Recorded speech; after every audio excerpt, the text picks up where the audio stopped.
Em fevereiro de 1945, a Segunda Guerra Mundial já estava decidida. A Alemanha recuava em todas as frentes.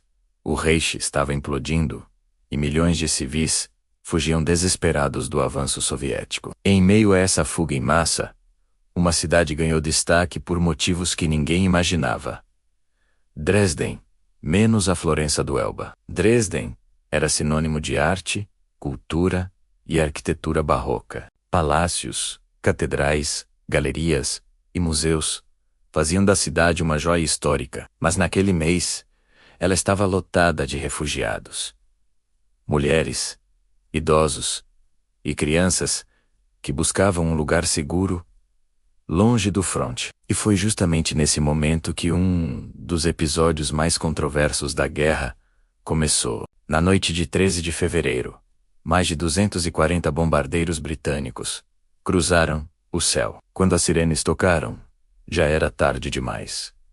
Os aliados tinham uma estratégia calculada. Primeiro, bombas explosivas para destruir estruturas, derrubar telhados e abrir os prédios por dentro. Parecia apenas destruição, mas era apenas o início. A segunda fase foi impiedosa.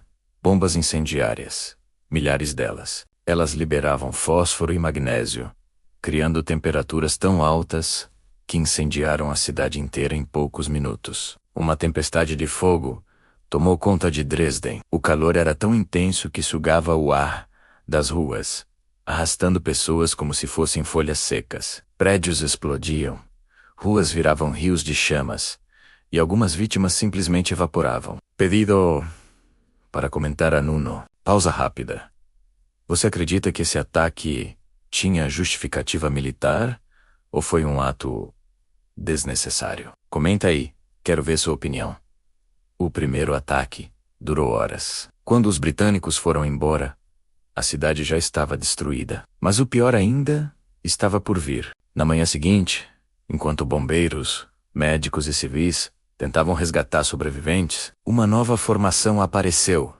Agora, bombardeiros americanos. Era o golpe final em uma cidade já sem defesa. Bombas explosivas, depois incendiárias. De novo.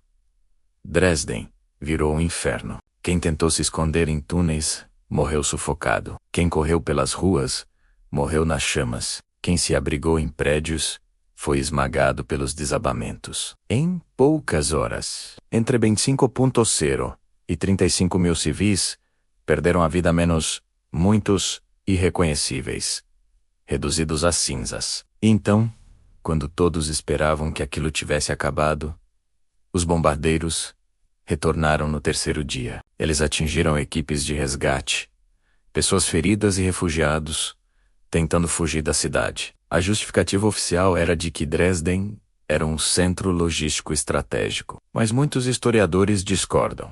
A cidade não tinha indústrias militares relevantes. Não era base de comando. E não tinha importância decisiva naquele momento. A guerra já estava praticamente vencida. O que Dresden tinha menos, e muito, eram civis. E os aliados sabiam disso. Depois da guerra, imagens começaram a circular. Nenhuma reconstrução histórica transmite o impacto daquelas fotos. Ruas inteiras viraram campos de cinzas, corpos carbonizados. Prédios reduzidos a esqueletos pretos, pontes retorcidas. Uma cidade inteira virada pó. E Dresden se tornou um símbolo moral incômodo. Os aliados venceram a guerra. Mas isso exclui a responsabilidade? Até que ponto o lado certo pode cometer atos errados? Pedido para comentar em dos, e essa parte me intriga. Você acha que os vencedores também deveriam ser julgados pelos excessos cometidos na guerra? Comenta sua visão.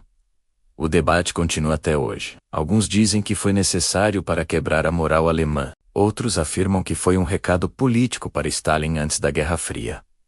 E muitos enxergam Dresden como um dos maiores erros morais dos aliados. Depois da guerra, a cidade renasceu.